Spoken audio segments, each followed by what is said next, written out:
Hai bro, tadi saya puasa sukses loh. Saya nggak makan apa-apa sama sekali waktu puasa. Saya cuman minum teh manis. Berbuka puasalah dengan yang manis adalah. Hi guys, welcome back again with me Aditya and welcome to my channel.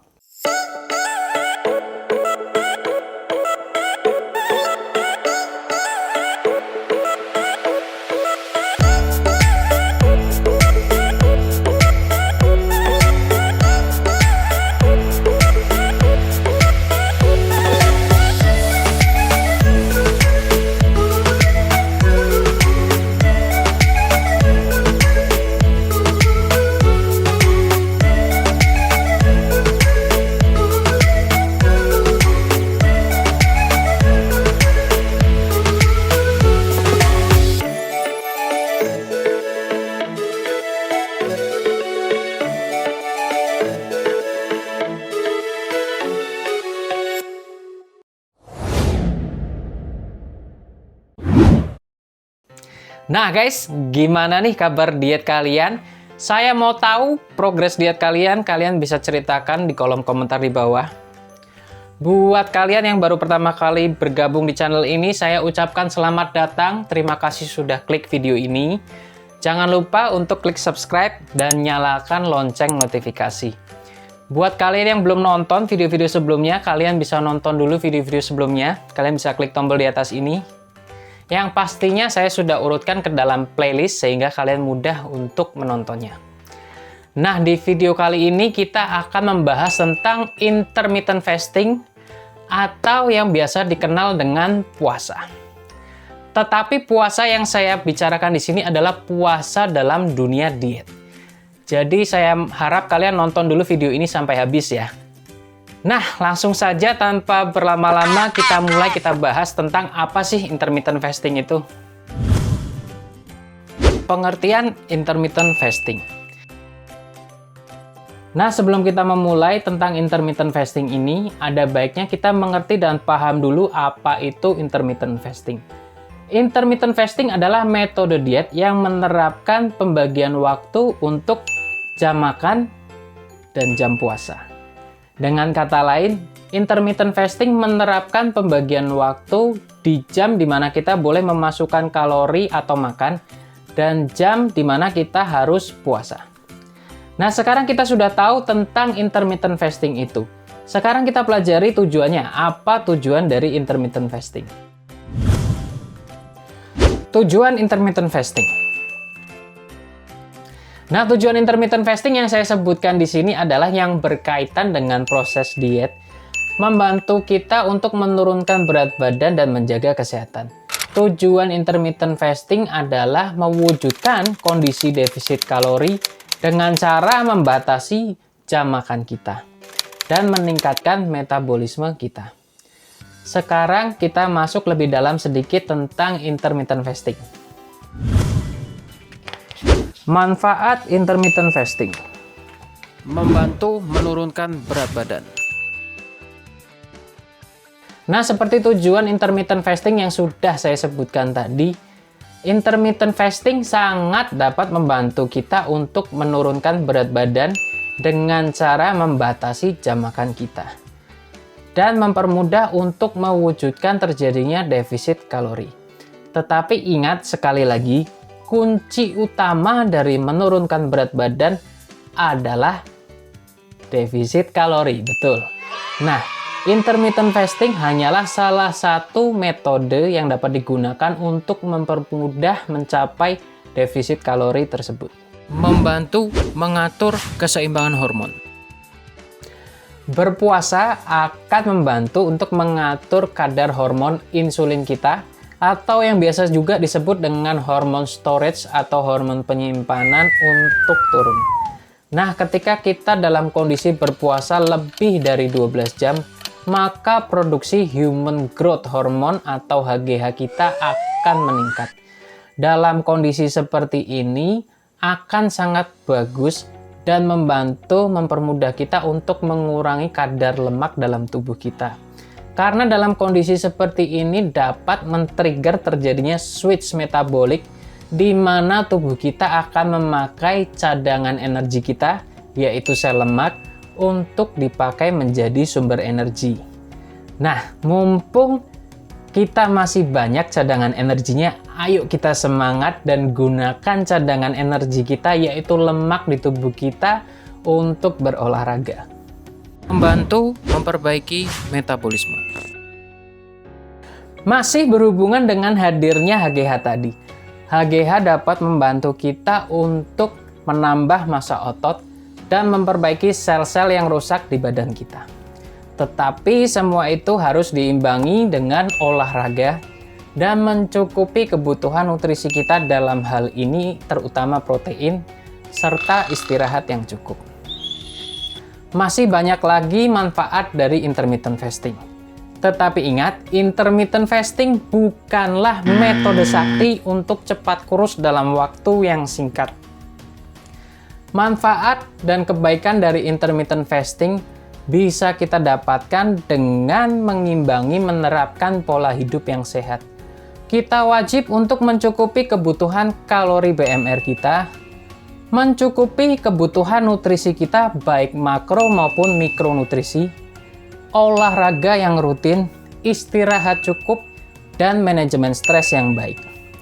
Di video sebelumnya kita juga sudah membahas tentang bagaimana kita belajar menghitung kebutuhan kalori kita. Buat kalian yang belum nonton, kalian bisa klik tombol di atas. Nah, sekarang kita sudah tahu tujuan dan manfaat dari intermittent fasting. Sekarang kita mulai belajar bagaimana sih cara intermittent fasting yang benar. Cara yang benar untuk intermittent fasting. Hal-hal yang penting dan wajib diperhatikan untuk intermittent fasting. Yang pertama adalah jam makan yang sesuai. Nah, tadi saya singgung cara untuk meningkatkan produksi HGH adalah dengan berpuasa lebih dari 12 jam. Tentu semakin lama jam puasa, maka produksi HGH akan semakin meningkat. Tetapi jangan sampai karena terlalu minim jam makan kita, maka kita kewalahan bahkan tidak sanggup untuk mencukupi kebutuhan kalori BMR kita ataupun kebutuhan nutrisi baik makro maupun mikronutrien kita. Nah, jadi bijaklah dalam memilih dan menerapkan jam puasa dan jam makan kalian. Sesuaikan dengan kemampuan kalian dan aktivitas kalian. Yang kedua, breakfasting atau makanan pertama. Nah, breakfast dalam bahasa Inggris diambil dari kata breakfasting atau membatalkan puasa. Karena pada saat kita tidur, pada orang dewasa normal 8 jam, kita tentu tidak makan dan tidak minum. Maka 8 jam tersebut sudah dianggap sebagai puasa. Nah, makanan pertama kita di pagi hari itulah yang disebut sebagai breakfast atau breakfasting karena kita membatalkan puasa kita. Hanya saja dalam bahasa Indonesia diartikan sebagai sarapan atau makan pagi. Nah, breakfast sendiri atau makanan pertama yang kita masukkan setelah puasa adalah hal yang wajib diperhatikan. Karena pada saat kita puasa, maka gula darah dan insulin kita otomatis menjadi turun. Maka makanan yang mengandung karbohidrat simpel dan gula, ini contohnya.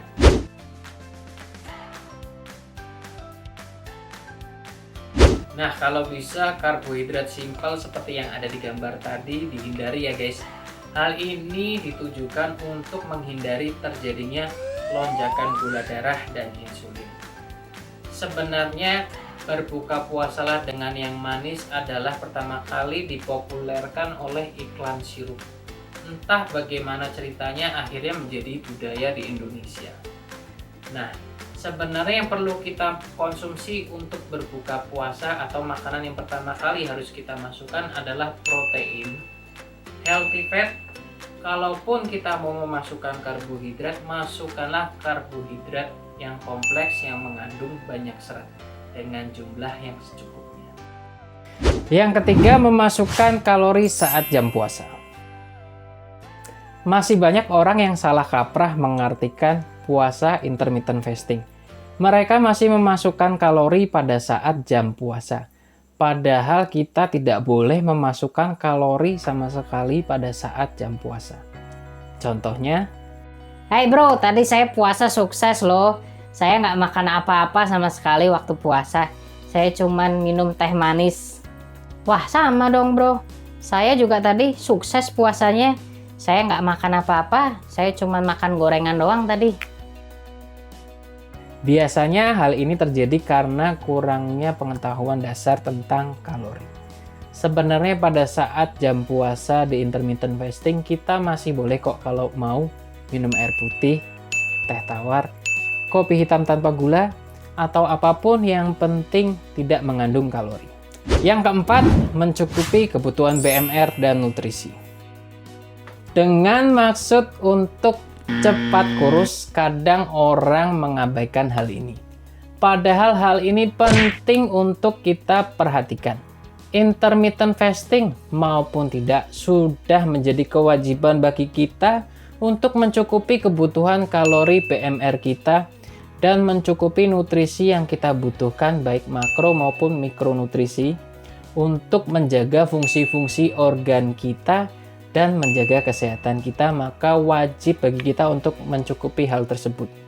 Jangan sampai intermittent fasting yang bertujuan untuk menyehatkan malah menjadi menyakitkan karena kita mengabaikan hal tersebut. Dengan kita mencukupi kedua hal tersebut akan membantu kamu tidak lemas saat menjalani puasa intermittent fasting. Tubuh tetap terasa segar dan sehat serta bertenaga. Yang kelima, jangan barbar saat jam makan. Nah, kebalikan dari poin keempat tadi, maka saat jam makan tentu kita tidak boleh berlebihan atau balas dendam. Ingat, kalau tujuan intermittent fasting kamu adalah untuk menurunkan berat badan, maka defisit kalori tentu sudah menjadi kewajiban dan kunci utamanya. Jangan sampai karena kamu balas dendam, maka kamu kebablasan dan malah menjadi surplus kalori. Yang keenam, olahraga rutin dan istirahat yang cukup. Intermittent fasting maupun tidak, sebenarnya olahraga sudah menjadi kebutuhan badan kamu. Tetapi banyak orang menjadi malas dan mengabaikan olahraga saat mereka sedang berpuasa. Sebenarnya lemas kebanyakan hanya faktor mindset. Apabila kamu sudah mencukupi kebutuhan kalori BMR kamu dan mencukupi kebutuhan nutrisi yang kamu butuhkan, maka kamu tidak akan lemas walaupun kamu berolahraga.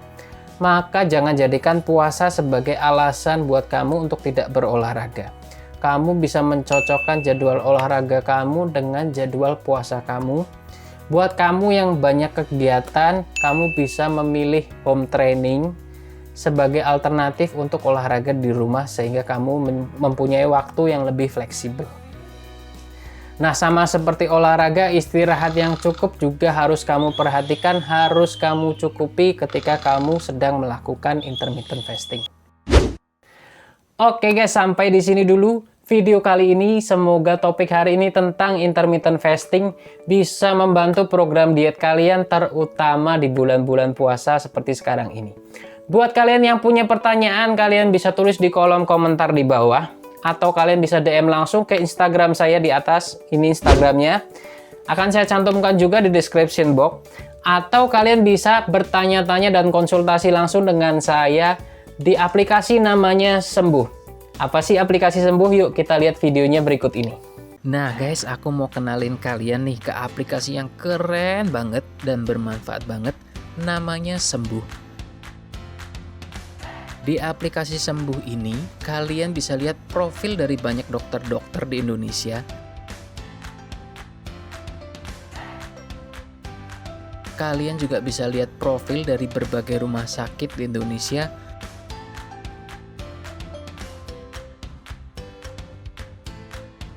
Bahkan bisa cek jadwal praktek dokter di rumah sakit tersebut. Nah, selain itu, kalian juga bisa baca artikel-artikel mengenai kesehatan.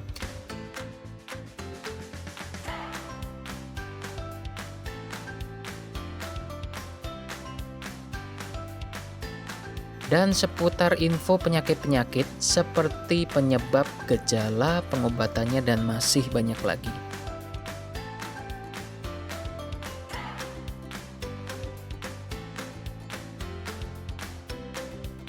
Nah, yang paling saya suka nih di aplikasi ini adalah fitur support grupnya.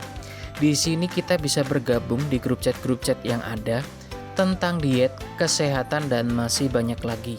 Nah, di setiap grup chat ini kita bisa ngobrol bareng dan sharing bersama para pejuang sembuh, para survivor, bahkan dipantau langsung oleh dokter-dokter spesialis di bidangnya. Jadi info yang kita dapat di grup chat ini bisa terpercaya dan bebas dari hoax. Nah, kalian bisa ngobrol bareng saya juga di grup chat tips menurunkan berat badan.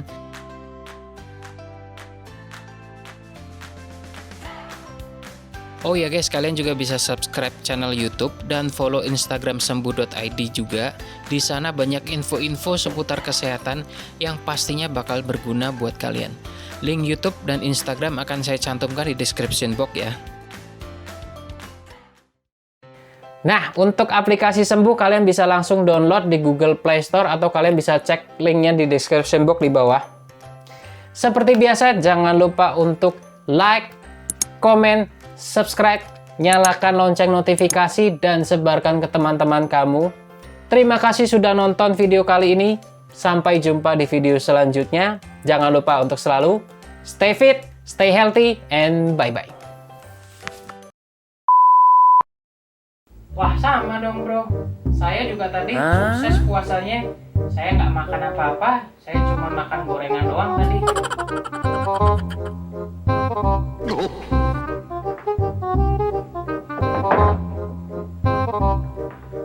Entah berhasil atau enggak. Puasa kebanyakan hanya faktor mindset saja.